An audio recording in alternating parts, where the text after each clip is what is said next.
उसे कभी भी गंदा मत बोलिए। अपने आप को श्रापित मत कीजिए, क्योंकि अगर आप श्रापित अपने आप को करोगे तो वो आपके जीवन में वैसे ही काम आएगा। जिस दिन सालम एवरीवन, मैं आशा करता हूँ आप सभी लोग अच्छे ही होंगे।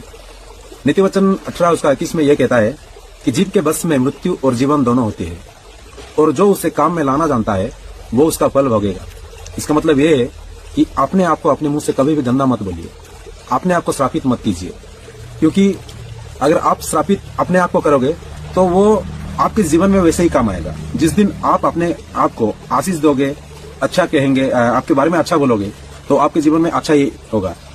ये बोलने से एक दिन में तो नहीं बनोगे, लेकिन एक दिन जरूर बनोगे, क्योंकि जितना भी मोटिवेशन स्पीकर है वो कभी भी अपने आप को बुरा नहीं बताएंगे, वो खुद को मोटिवेशन करते रहेंगे। इस तरह आप सभी भी अपने आप को मोटिवेशन करते रहो, अपने आप को अच्छा बोलते रहो, क्योंकि बुरा बोलने वाले तो बाहर बहुत लोग हैं। तो अपने आप को क्यों उनमें शामिल करना कि अपने आप के बारे में बुरा बोलना।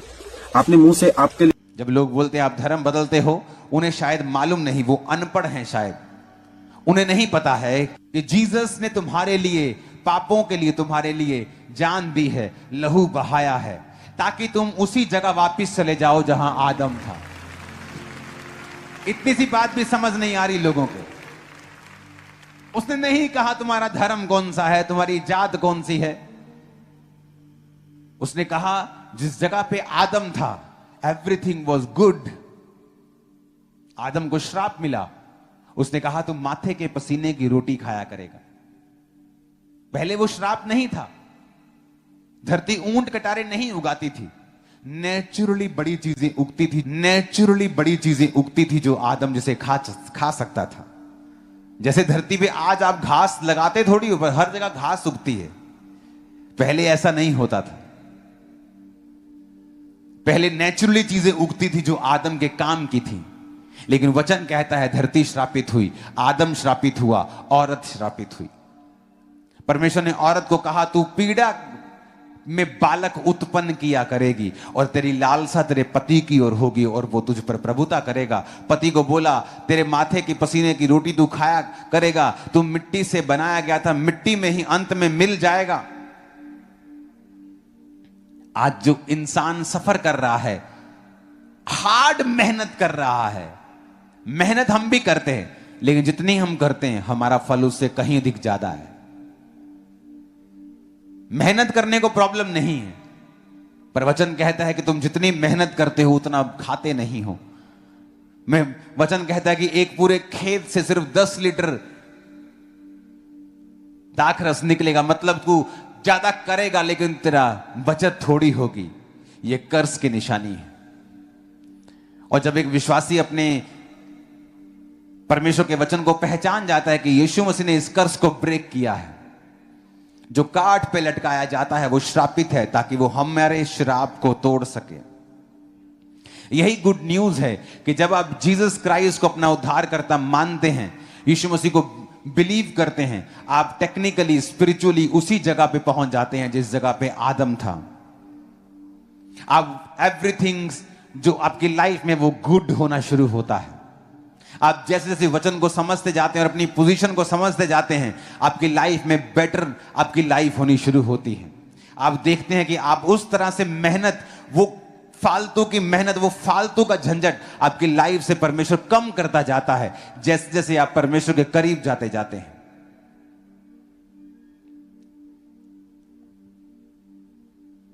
मैंने देखा है इंसान को मेहनत करके कमाते हुए, सफर करते हुए, और मैंने मसीही लोगों को भी देखा है मेहनत करते हुए, लेकिन जो इनकी मेहनत है वो ज्यादा फल दे रही है। वो माथे के पसीने के बिना है, टेंशन के बिना है। आपकी लाइफ में एक बात को आप हमेशा याद रखना, सब कुछ अच्छा चल रहा था आदम की लाइफ में, पर इंसान को पंगे लेने की आदत है। एवरीथिंग वाज सो परफेक्ट कि परमेश्वर ने अब सबको खत्म कर दिया, नूह रह गया अकेला। अब इंसान को पंगे लेने की आदत है। वचन कहता है नूह किसानी करने लगा। उत्पत्ति 9 उसके 20 से 29 आप घर जाके पढ़ेंगे। नूह किसानी करने लगा, लिखा उसने दाख की बारी लगाई और दाख पी के, शराब पी के नंगा लेट गया। उसके एक लड़के ने उसको देखा और टकटकी लगा के देखा, और दूसरे लड़कों ने उसे देखा नहीं बल्कि पीछे से आके उसको ढांप दिया। जिसने देखा वो श्रापित हुआ। और अंत में परमेश्वर ने जो अब्राहम से कहा था मैं कनान देश तुझको दूंगा, वो वही कनानी थे जो उस बेटे के कनान के वंश से। अगर आप बाइबल ध्यान से पढ़े तो एक छोटे से पाप ने आदम के जीवन में बड़ा काम किया और परमेश्वर से दूर कर दिया, और यही पाप अब नूह के बच्चे के लाइफ में किया और उसने अपने पूरे वंश को श्रापित कर दिया। पाप बहुत चीजें करता है जो आपकी लाइफ में होती हैं। वो आपको घटाता है, माइनस करता है, स्ट्रगल देता है आपको। जिस दिन आप माइंड डिसिप्लिन सीख लेते हैं, फिजिकल डिसिप्लिन सीख लेते हैं, दो चीजें आपको सीखनी जरूरी है, वेरी इंपॉर्टेंट। माइंड का डिसिप्लिन, कि आप फिजिकली तो व्यभिचार में नहीं हैं, पर दिमाग हर वक्त गंदा सोचता है, आप हर वक्त दिमाग में व्यभिचार करते हैं, तो आपको बड़ी मुसीबतों का सामना करना पड़ेगा, आपको बड़ी सारे स्ट्रगल का सामना करना पड़ेगा। आप बहुत से स्ट्रगलिंग आपकी लाइफ होगी, आप परमेश्वर के जन होंगे, आप चर्च में कोई ना कोई हमारे अंदर ही, मेरे अंदर ही कुछ मिस्टेक होगी, क्योंकि परमेश्वर ने तो बोल दिया कि कोई मुझसे प्रेम करेगा तो मैं, वो मेरे वचनों में भी चलेगा और मैं उसके साथ पास करूंगा। तो वो जो क्यों है ना, वो हमको खटता है, विशेषकर मुझे, कि वो क्यों वो आशीष हमें नहीं मिलती है, क्यों वो चाबी आज हमें नहीं मिलती, जबकि परमेश्वर ने बोला कि सारी चीज तेरे लिए खोल रखी है, वो चाबी हमारे पास नहीं, वो लॉक लगा हुआ है। परमेश्वर हम प्रार्थना करते हैं, वो कबर्ड में सब कुछ है, धन, महिमा, आशीष, अच्छी जिंदगी, दीर्घ आयु, अनंत जीवन, हर एक वो चीज, स्वर्ग का द्वार, हर एक बात प्रभु ने उस की को हमारे लिए दे दी थी। आज हम देखेंगे वो प्रतिज्ञा देने के बाद भी वो क्यों, वो चाबी हमारे पास नहीं है। मैं आशा करता हूँ कि परमेश्वर आज इस वचन के द्वारा वो की हमको मिल जाए, हमारे सवालों का जवाब मिल जाए, और हम वो दुनिया की तरह न रहे और हम परमेश्वर के प्रेम को जान लें। पर उससे पहले हमें अपने आप से कुछ बातें करनी है, क्योंकि जरूरी है ये वचन की तरफ ध्यान दें, अपने आप को जांचे। क्या केवल यीशु का नाम लेना ही सब कुछ होता है, कि सिर्फ हम यीशु का नाम ले रहे हैं और लेते जा रहे हैं और हम कह रहे हैं मसीह में, तो हमको जानना है कि उसके लिए हम जीते भी हैं, पहला। दूसरा हमें देखना है कि मसीह का प्रेम मुझ में दिखता है कि नहीं दिखता है। तीसरा हमको देखना है क्या मेरे शब्दों से मसीह को महिमा मिलती है कि नहीं, कि मैं उससे सिर्फ प्रेम करता हूं तो ये शब्दों से करता हूं कि हाँ प्रभु आपसे बहुत प्यार करता हूं, पर मेरी सोच तो प्यार ही नहीं करती। और हमको ये देखना पड़ेगा कि जब हम आईना देखते हैं, अपने भीतर देखते हैं, तो हम उसको दिखाई देते हैं कि नहीं, हमारे हृदय में वो दिखता है कि नहीं दिखता है। तो कुछ वचनों को हम देखेंगे, क्योंकि ये सब चीजें इसलिए है क्योंकि परमेश्वर ने हमसे प्रेम किया, उसने वचन बोला कि जो मुझसे प्रेम करता है वो मेरे वचन को भी मानेगा, मेरा पिता भी उससे प्रेम करेगा।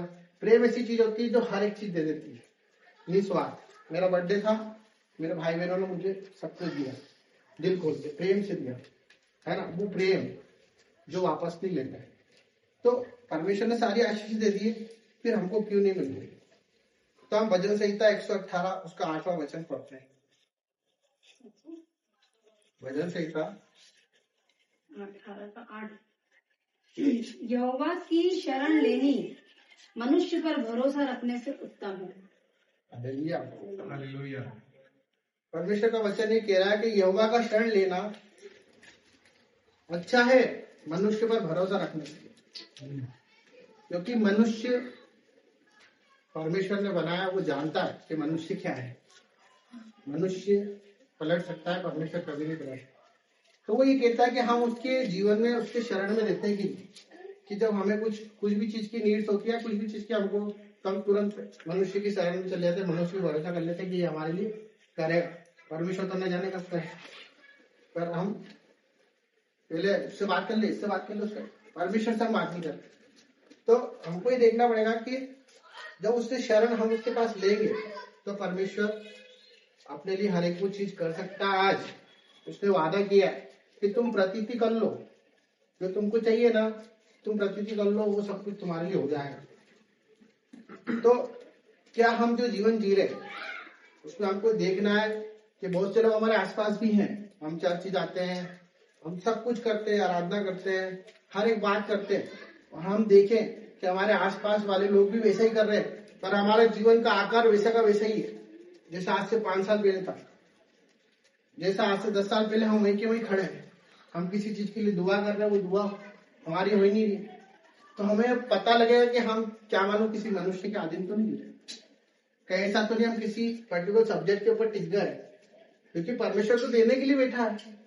जब उसने बोला कि सब कुछ मैं दे दूंगा, तो देने के लिए बैठा है, फिर भी हम लोग आते हैं, अपना सब कुछ करते हैं, तो वहां पे हमको जांचना है कि हम सच में यीशु मसीह के लिए आए कि नहीं।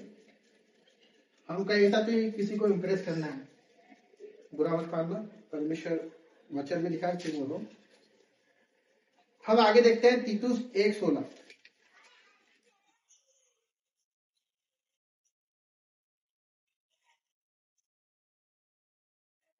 वे कहते हैं कि हम परमेश्वर को जानते हैं, पर अपने कामों से उसका इनकार करते हैं, क्योंकि वे घृणित और आज्ञा न मानने वाले हैं और किसी अच्छे काम के योग्य नहीं।